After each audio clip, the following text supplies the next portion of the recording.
자, 하나 더 보겠습니다. 충주시 호암동. 이건 경매로 나온 것이 아니라 인터넷으로 제 강의를 듣고 저한테 의뢰를 해서 제가 된다 마무리를 해주고 있는 사건입니다. 땅 주인이 이 땅 주인이에요. 이 땅 주인이고 옆에 보면 땅이 또 있어요. 보면 이 땅도 이 땅, 이 땅, 땅이 이 땅, 이 땅 다 이 땅 주인이야. 이 땅, 이 땅, 이 땅, 이 땅. 근데 이 땅에 여기 집이 있죠. 집이 있죠, 이렇게. 집이 있죠. 그리고 여기에 보면 여기 도로를 통해서 이 집까지 도로를 통해서 이렇게 땅을 들어오면 요 땅 주인으로서는 요 땅을 차지하게끔 되면 진입도로가 생기는 거예요. 이게 제가 보기엔 한 만여 평이 되는데, 만여 평이 진입도로가 있는 땅이 되느냐, 진입도로가 없는 땅이냐 되느냐 이런 건데, 요 집이 요 사람 거더라고. 요 사람 거예요. 근데 요 땅 주인이죠, 요 땅. 요 땅 주인이 가만히 있으면 되는데, 이 땅 주인이 이 땅 주인에다가 내용 증명을 보냈어. 상기 발신인 재단법인 천주교 교회 유지재단은 부친명일과 같이 충북 중시 화암동 42-10 과수원 토지 소유자인 님의 대리인입니다. 우리 토지와 연접한 충북 중시 화암동 50 과수원에 부침이 이와 같은 건물이 존재하고 있으며 우리 토지를 무단으로 점용하고 있습니다. 일반 건축물 대장, 토지 대장, 등기부 사장 증명서, 거짓 및 수소문을 통하여 확인한 결과 부침이 사진의 건물은 귀하 소유의 충주시 호암동 50 흑별도조 시멘트 단층주택으로서 실질적 소유자와 소유자에 관한 자가 누구누구인 것으로 확인됐습니다. 이에 우리 법인은 수차례에 걸쳐 전화 연결하여 건물의 소유자 사실 및 우리 토지 무단 점유 사유를 확인하였고 재산권 행사에 제한을 처하고 있다는 사실을 설명하며 건물의 이전 별거 철거 요청하였습니다. 이렇게 내용 증명이 온 거예요. 그 내용 증명이 온 걸 가지고 이분이 저한테 나갔는데 그래서 이걸 어떻게 했으면 좋겠느냐. 만약의 경우에 이 사람이 이거를 내용 증명을 보내지 않고 소송을 했다 그러면은 아마 이게 결론이 달라졌을 거예요. 무슨 얘기인지 아셨죠? 내용 증명만 보낸 것이지 소송을 한 건 아닙니다.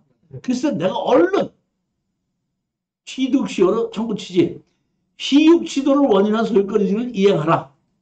청구 취지 했죠. 청구 원인 우리 건물이다. 근데 어떻게 한다? 청구 취지 듣기 이전 하라. 무슨 얘기인지 이해가셨죠? 네.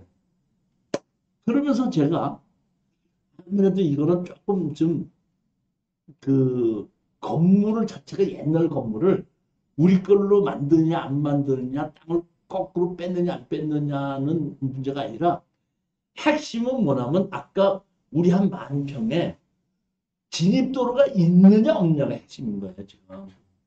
그렇죠? 그래서 내가 변호사한테 이렇게 얘기했습니다. 변호사님한테.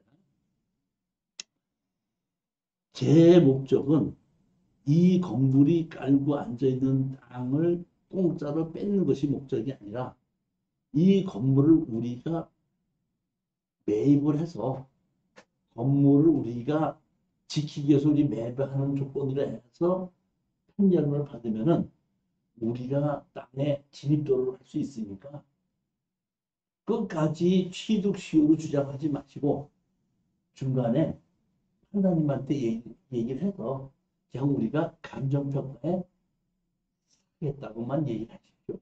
그렇게 해서 결과를 그렇게만 만들어도 제가 승소로 만들어 주겠습니다. 그랬더니 변호사들이 알았습니다. 무슨 얘기인지 별거 아닙니다. 알았습니다. 이렇게 해가지고 청구 취지에서 소송을 했거든요. 소송을 했더니 이 아까 대리라는 사람이 당황을 해갖고 그러면 이게 취득시효이 이게 어떻게 되는 거냐 이렇게 얘기를 해서 우리 변호사한테 연락을 한 거예요. 취득시효를 우리가 주장을 할 수는 있기는 한데, 그러시다고 우리가 감정평가해서 우리가 한번 그 집은 허물이지 않고 사는 것에 대해서는 우리가 거기까지는 양보할 수 있습니다. 그랬더니, 그럼 그렇게 하려면 어떻게 해야 되겠니? 그럼 그런 식으로 그걸 응하려면 어떻게 하면 되겠니? 알겠습니다. 우리 변호사가 알겠습니다. 그럼 제가 거꾸로 아까 왜 소송 낸 사람 이름으로 답변서를 우리 변호사가 써주고 이런 식으로 해서 하게끔 해달라고. 그랬더니 그 법원에서는 우리가 취득시효를 주장했다가 감정평가에서 사겠다 그러고 그쪽에서 우리가 건물이 이렇게 있으니까 철거하지 않고 우리 감정평가에서 우리 땅을 팔고 싶습니다. 그러니까 그냥 무조건 거기서 할 것도 없이 그냥 판단님이 그러면 감정평가에서 판결만 내려준 거예요. 그러니까 감정평가에서 어디를 잘라야 되느냐고 그러다 측량이 나오는 거예요. 이 측량을 이제 제가 한 겁니다.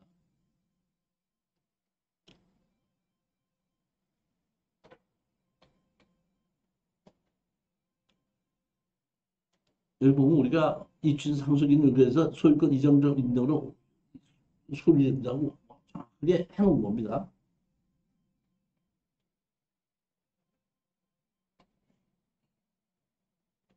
변경된 청구원인 소장 접수 현재까지 언제 협의를 해왔고 결과 취득 대가로 9,000원 지불 합의한 상태니 위에 해당 청구에 같이 3,600 얼마예요? 어떤다? 회계해 주십시오. 이렇게 했고 결정 사항에 대한 것을 어떤다? 그대로 된다. 3,028만 그대로 된다. 판결이 난 겁니다. 자, 그런데 가장 중요한 걸 보면 이렇게 땅 대가리가 이렇게 길죠. 근데 집이 이렇게 차지하고 있는 겁니다. 집이 이렇게 있죠. 네. 이렇게 있는 건데 측량하는 사람들이 와갖고 이렇게 했는데 측량을 어떻게 해야 이걸 잘라야 돼 어떻게 할까 해갖고 측량을 하는 사람들이 여기를 해갖고 여기를 이렇게 해서 이렇게 자르더라고. 이렇게.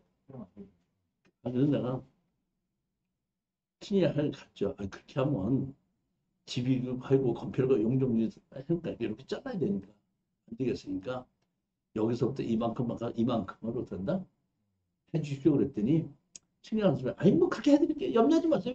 처음에 여기까지 말뚝을 찍었다가 내가 맨 나중에 그렇게 해주면 이렇게 해달라고 맨 마지막에 사인하기 전에 이제 측량해서 이렇게 자른다고 이제 보여줄 때 이렇게 하지 말고 이쪽으로 옮겨줄 때 그래 알았어요. 근데 말뚝 옮겨. 말뚝 옮겨. 여기 옮겨. 여기 찍어. 이렇게 찍어. 이만큼 널찍하게 해가지고 된다.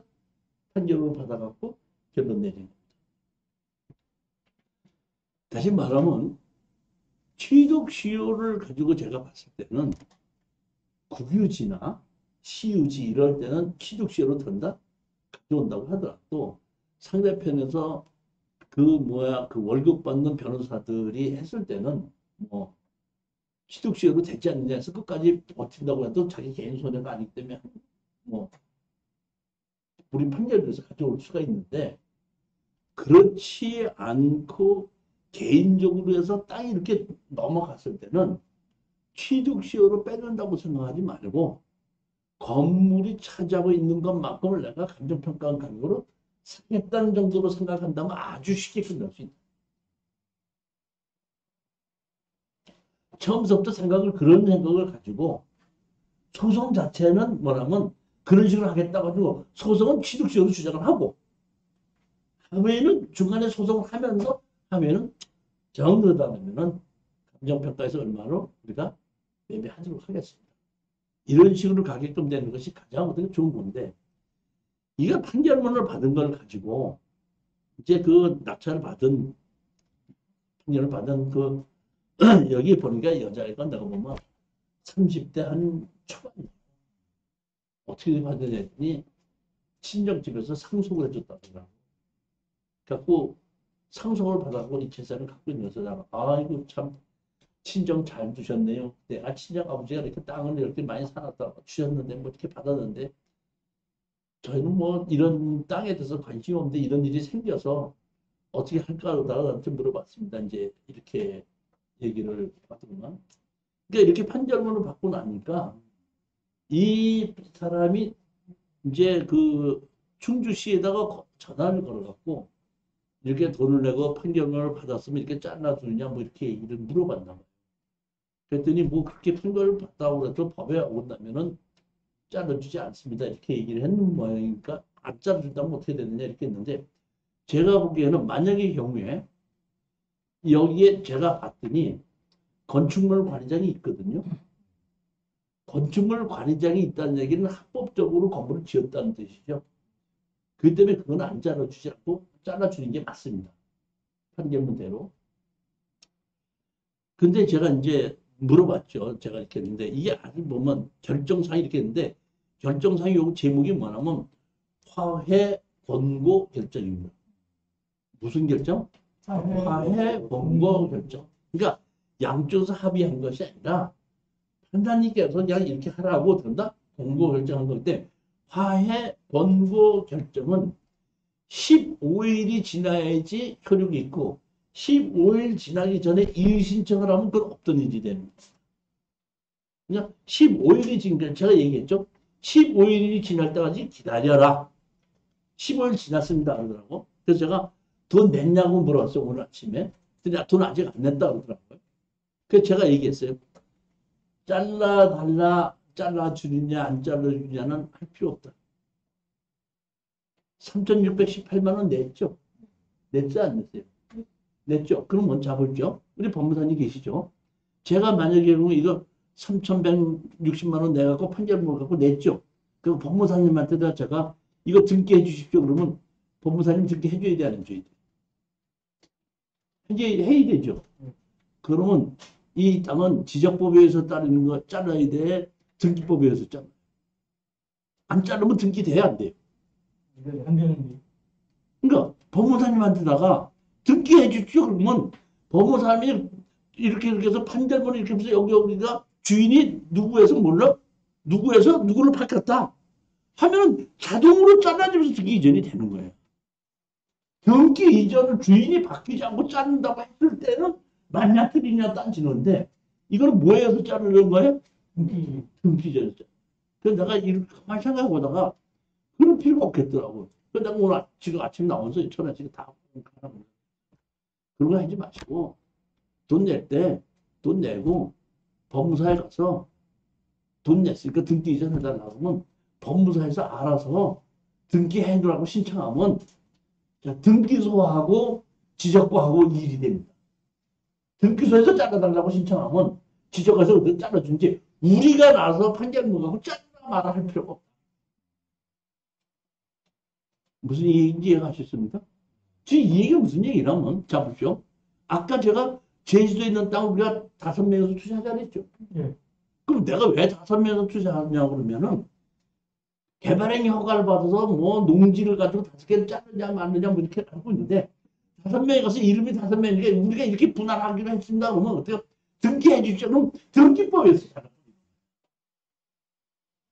이번에 저기 참 내일 입찰 보러 가시죠. 네. 가실 때 법인 이름을 가지고 우리 이사장이 이름 같이 주세요. 네, 일단은 반자료고 떴다는 무슨 얘기인지 아시죠? 다시 말하면 제가 토지 개발 강의할 때 부동산을 어떤다? 자르는 법 갖고 할 수가 있는데 그 자르는 법 중에 하나가 공유물 분할을 할 수도 있지만 지분으로 어떻게 한다? 합의해서 어떻게 한다? 자르는 방법도 있다는 겁니다. 등기를 하면서 잘라진